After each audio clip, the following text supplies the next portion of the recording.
Welcome back to Reading Bear. Today, we will take a look at some new malicious compliance stories. And if you enjoyed my content, please don't forget to subscribe to my channel and post some bear emojis in the comments. Let's go! First one is titled, Trying to Pay with Fake Cash and Then Tell Me to Do My Job? You got it. This happened about 7 years ago. I, male 29, used to work in a store whose name sounds a lot like those cops that ride in planes. This particular day I was in the register when a well-dressed guy and 3 women walk in, each takes a cart, start walking around and picking things out. I was known for my no BS attitude on the register. You throw money at me, give me attitude, whatever, I'll do it right back to you. So when a coordinator comes to me 30 minutes later and asks me to take the dude and his girls on my register, I already know we're in for a fun time. They rolled up with these 3 carts full of clothes, and not just any stuff. We talking shoes and boots that costs $300 to $800, expensive handbags, coats and more. I'm just there thinking AAW duck. So they walk up, I start scanning all the while these ladies are being unpleasant. Finally I get through it all and total comes up to about $3K. Dude reaches into his coat and pulls out a wad of cash, all crisp $100 bills, and immediately I knew something was off. So I take the money and go to the machine to check it. First bill doesn't pass, neither does the second, so I turn back around and tell the dude I can't take the money. Before I even get a chance to fully explain, one of the chicks cuts me off and tells me to take the ducking money and do my damn job. Cue malicious compliance. I say, you know what? You got it, let me get the manager so he can help. See, at our discretion, we can decline a form of payment, say if 2 of your cards get declined. Gotta use cash, your cash don't pass. Gotta use a card, or we can just tell you to duck off, but if we suspect you're using fake money, we gotta try and keep you there while we get the cops. So I got to my manager, cash in hand, and tell him what's up. He goes to the office and checks the money. Now the dude is nervous, but just imagine his pants when 2 cops walk in and head straight for us. His horrified face made my day. Cops take my statement and next thing you know all 4 of them are getting arrested, while one of the ladies is screaming and cursing at me, while I tell her in the most innocent voice I can pull off, you told me to do my job. Next one is titled, Oh, you want a photo roster of my staff to facilitate the tattling of tales? Okay. I spent my summers as a teen working as a lifeguard at the local lake water park. The job was pretty hard. We often had large groups rent out the pavilions and leave them absolutely trashed, not to mention the state in which they'd leave the bathrooms, which we also had to clean. Alcohol was permitted, so the later it got, the drunker they'd get and the less attention they'd pay to, like, making sure their kids weren't actively drowning. We'd regularly have to rescue kids who bobbed out too far, or worse, had gone down the water slide into water over their heads after assuring the guard at the top that they could swim. There were a fair share of adults we'd have to pluck out of the deep water too, who were just far too overconfident in their swimming abilities. But we made up for the gross cleaning jobs and the constant dampness from saves with a healthy dose of tomfoolery, and it was the best job I ever had. Cut to a few years later, I still had summers off, but I'd moved with my partner to be more convenient for her job, so I got a job through a lifeguard company managing a local swimming pool in an area that is, to say, hoity and twatty. This pool ran like a dream, no booze, no deep water, no slides, and significantly less danger. I kept the staff on their toes with stories of what could happen, and we prevented any serious injury or accident from happening with proactive rules enforcement. That wasn't enough for the members of this swim club though. They constantly found nits to pick, and my time as manager was spent mostly as complaint department. Not only did they want to complain to me, but they wanted to complain to their property manager about our staff. The property manager was basically the person who made the decision to outsource the running of the pool to the lifeguard company. We'd had a few good ones who rarely got involved, but this one was a typical micromanager.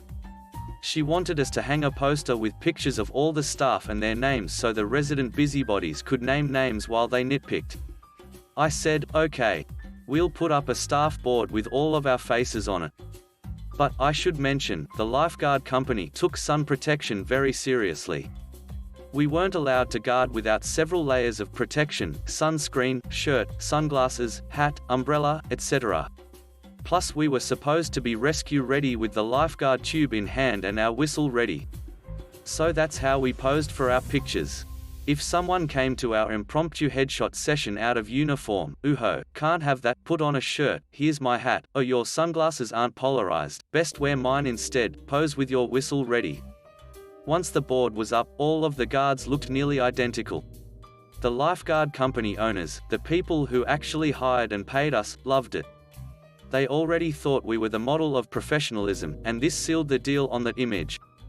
The members were still stuck complaining to the property manager by saying, one of the blonde girls yelled at my kid for breaking the rules, can we get her fired? And the property manager would have to go through me anyway to find out who that was.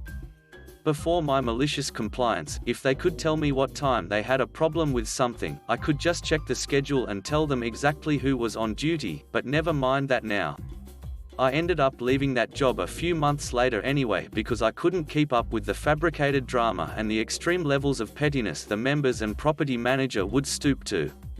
I did love testing the pH of those pools though. Anytime it was too high, I'd mutter to the staff, must be too many basic witches here today.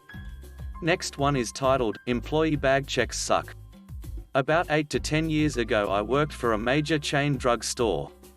Employees couldn't leave the store without a manager or supervisor digging through their bags first, and they often made you turn your pockets out if possible. It annoyed me because they'd take 10 minutes to get to you and they would only let you take the last 5 minutes of your 15-minute break. So I decided to duck with them a couple times. Once, I specifically purchased the normal stuff I carry in my purse all from my store. I wrapped everything in receipts. Like you couldn't even see what anything actually was because this is that store that gives you 3 feet of coupons on every receipt. And I used packing tape so none of it was useful. The eye roll was worth it and they wanted to write me up, but technically I had followed policy so they couldn't. Another time, I specifically purchased all competitors' store brand products. Nothing that could possibly be purchased at our store, all house brands from other companies. They were very annoyed and for the most part after that, they only glanced in my bag without touching anything anymore. Honorable mention was when I worked Christmas Day with a fever of 103 degrees Fahrenheit and they refused to send me home, so when they checked my bag on that break, it was filled with used tissues. They did let me go home about 30 minutes early after that one. Next one is titled, Don't Have Time, Wait an Hour. This happened 7 or 8 years ago when I worked in store. At the entrance we had a sign with the store rules. One of them was that we had the right to check bags that customers brought into our store. On that particular day I was supervising the cash registers when one of the cashiers waved at me. I walked towards her and see 2 ladies discussing with her. She explains to me that the ladies didn't want to open her bag so she could look inside. I ask them nicely to let me look into the bag as per store rule. One of them starts shouting at me that they don't have time for this nonsense. I am looking at her and thinking, here we go again. Then she suddenly shouts, when you want to see my bag, call the police. Okay, wait over there in the corner while I call them. The dispatcher asked if I suspected they had stolen anything. I don't know, they just don't want us to check the bag. The dispatcher says it's really busy and it could take a while. Okay, the waiting game begins. 20 minutes later the ladies had enough of the waiting and start packing their stuff and want to leave. I stop them and tell them they wanted to the police and to wait for them. After another 20 minutes the police arrive. They ask me what the problem is and I tell them that we just wanted to check the bag. The officer looks at them and asks if he could look in the bag. Sure, no problem. He then goes all in. ID please, full background check. When he is ready with that, again 15 minutes have passed. He then gives them a lecture about store rules and using time from police for something like that. Again 5 minutes have passed. Don't have the time, wait an hour. Have a good laugh with the officer when I told them how long they were there. Next one is titled, I cannot cancel my hotel reservation less than 24 hours before check-in? Okay. This happened a year ago during the start of the lockdown. My so and I had a hotel reservation months prior for a long weekend in upstate NY, but then lockdowns happened so we decided to cancel our plans. I called the hotel the day before our supposed check-in and was informed that I cannot cancel a reservation less than 24 hours before our check-in. I explained and asked if it's possible to make an exception since no one could have foreseen the lockdowns and it's an unprecedented time. But the front desk said when I reserved, I agreed to the reservation restrictions that included said rule. Now they will have to charge me 50% of the total cost, $250. I looked for the reservation and read it twice and found that it does say that, but it also said I can reschedule a booking for free, plus pay the difference in price, if there are available rooms. So I called again and asked to reschedule our original reservation to the next weekend, and sure enough there's availability. After they confirmed it's been reserved, I told them I'm cancelling it for a full refund since now the check-in is a full week away. Malicious compliance success. Next one is titled, "Sir, this isn't an in-person appointment." Today my father had an appointment scheduled with one of his doctors, and that appointment was going to be done over the phone.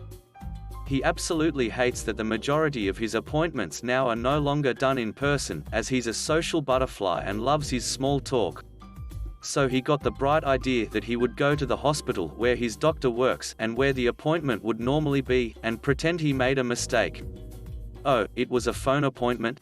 I'm so sorry. I feel terrible. Since I'm here, couldn't I just see the doctor anyway?"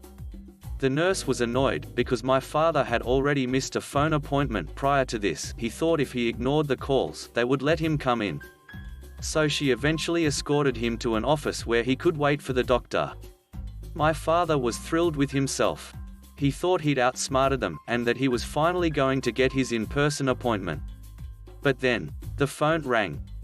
When he eventually answered it, he knew his plan had failed. It was the doctor, calling from another part of the hospital. So in the end, my father got his appointment at the hospital, but it was still done over the phone. Next one is titled, "Be a Bad Neighbor, Get a Bad Neighbor." I grew up on a horse ranch in Colorado. We had a long piece of property, about 80 acres, and we raised Missouri foxtrotters. We had lived there for almost 20 years when some folks bought a strip of property way at the back of our land. It was a strange plot of land as it was very narrow, and was sandwiched between our back fence and a busy county road. We were surprised anyone would buy it actually, as it forced the house to be pretty close to said road.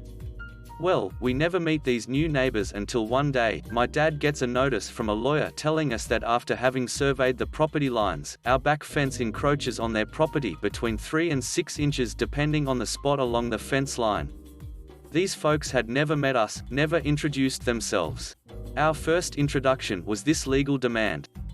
My father was a salt-of-the-earth kind of man, very kind, but also very strong-willed. He called these folks, arranged a meet-up, and tried to talk some sense into them. First, did 3 to 6 inches really matter that much, and why had they not come to us to talk it through? He even offered a number of different compromises. These folks were hostile from the get-go. They demanded he move the fence immediately, or they would sue. Apparently, the law stated they had to put their house so far away from our fence line, and they wanted to push it as far back from the road as they could when they built it, so they wanted that 6 inches very badly. I still remember when my dad got home from the meeting. He hung his hat up and shook his head when he told my mum in his slow way, "Well, looks like we got the kind of folks for neighbors you don't ever want to have for neighbors." They sued and won, and we were forced to move the fence in 2 weeks. I say we because I was the free slave labor, as all farm kids are for this kind of thing. All that fencing material and the time were a big cost for my family. But we got the work done that late fall. Here is where the fun comes in. So the new neighbors broke ground and built all through the end of winter and into spring. The very next weekend after they had moved into their house, Dad rousted me out of bed and we took the big truck into town to the lumber yard. I was extremely puzzled as we loaded up a bunch of fencing material and building supplies. We didn't have any big projects going that I knew about, and I kept asking him what it was for, but he just told me to wait and see with a devilish smile on his face. We built a pen and a small enclosure very near our back property line, directly behind the neighbor's new shiny house. The next day one of our farm friends delivered a half-dozen pigs to their new home. Dad insisted on feeding those hogs table scraps and all the things that would go in the composter, as well as some well-balanced hog feed to keep them healthy. Now you may not know this, but the smell of pig excrement is directly related to what they eat, and their pen conditions. Table scraps make them smell bad. I mean bad. I had to drive the four-wheeler back there every day to take care of them, and within a month halfway to the pen and my eyes would start watering, it smelled so bad. When we mucked out the pen with the bobcat, we also made the pile right next to the pen. I can't even imagine how bad the smell was living in that house. The neighbors, of course, freaked out and again, without ever even trying to talk to us, went the legal route. They lost the case, asking to have the pen removed as the area was zoned agricultural, and my dad had done his homework to make sure he was not breaking any laws or regulations. The pigs were far enough from us and our other neighbors that it didn't bother anyone but the people he wanted it to bother. Come fall, when winter moved in, we sold the pigs to slaughter, and Dad stacked up a bunch of building supplies next to the pen and let the neighbors know we would be expanding the profitable operation in the spring. He smiled the whole time, speaking in his slow, steady way as they screamed at him. The new neighbors sold their new house in January when the ground was frozen and the new owners would not smell the pen. Though as soon as the old neighbors were gone, we tore down the enclosure, spread the nasty stuff on the hayfield, and the new neighbors never had any bad smell come spring. They also were great neighbors and are still lifelong friends. Never mess with a rancher. Here's a little more context. My dad really did want to try to cultivate a good relationship with a new neighbor, even though they started on such a lousy foot. He offered to sell them 5 acres of land at the back of the property at a super affordable price so they could have a better plot and get well back from the road. Our back fence line was almost 5 acres long, so it would have shaved an acre-long line off is all, and that was wooded land that was not good pasture land anyway. They were not interested. They had plenty of funds too, by the way, as they were sitting on $1 million payout from selling their home in CA, which we knew as they brought it up multiple times in the discussion. Statements that they had all the money they needed to take us to court if we didn't comply immediately. My dad asked if he could move the fence over time, rather than being hit for the cost all at once. Ranches are not made of money. We could move the section right behind the proposed building site immediately to help with planning etc. first. They were not willing to do that. It all had to be moved immediately. Lastly, my dad was friends with the 2 guys that did the inspections for the county for this kind of stuff. We had built many additions and changed on the ranch over time as well. They were all in the volunteer fire department together as well. He offered to get all of them together and see what options they had for dealing with the offset issue. The neighbor refused, again demanding the fence be moved immediately. If you see a theme here, so did my dad. There is no pleasing some people, so my dad let him take us to court. I later found out Dad was using the time to save up some money since he figured he would have to move the fence and that was expensive, and he hoped maybe the neighbor would not push it that far and come to work with him rather than go to all that cost. I know my dad reached out a couple more times to the neighbor before things went to court too. Last one is titled, "Of course you can have your money back on this high-value item." I run an anime geek store and we are really lenient with pre-orders. We used to not require a deposit to make an order, and in case you needed more time to pick up an item, all you had to do was ask. We could also hold the items for as long as needed in our storage if you wanted to gather a lot of items so you could save on trips, shipping. Back on February, Funko released a special edition vinyl pop of Naruto Hokage. This one in particular had a 1-in-6 chase variant that ended reaching up to a resale value of $130. But the way I do pre-orders is that, if you order 6 of the same piece, you are guaranteed a chase. But if you only order 1, you still get a 1-in-6 chance of getting the chase. I just mix them up in random boxes and do a public stream raffle on social media, so everyone knows who won the chase, and I get good publicity that way. A client ordered just 1 and left $5 as a deposit. The piece was $15. This particular client won the raffle along with several other clients, but he wasn't that interested in picking it up or paying for the rest of it. I send him a message letting him know that he had won the special variant and had a week to pay it, or he will lose his pre-order. At first, he was angry because he wanted the normal version, not this yellow thing, but we explained we could change it if he wanted, but that this one was far more valuable. He said he asked his son, and his son wanted it anyway but asked for more time to pay, so we gave him 1 more week. Then he asked for another week, and another. Then we had to close the store for a time for, 2020 reasons, and we told him we had to close, but we could still schedule an appointment to give him his item or wait until the worst passed. He never answered. Eventually, we were able to reopen the store with regulations in place and send him another message telling him we can save it for as long as needed in these strange times.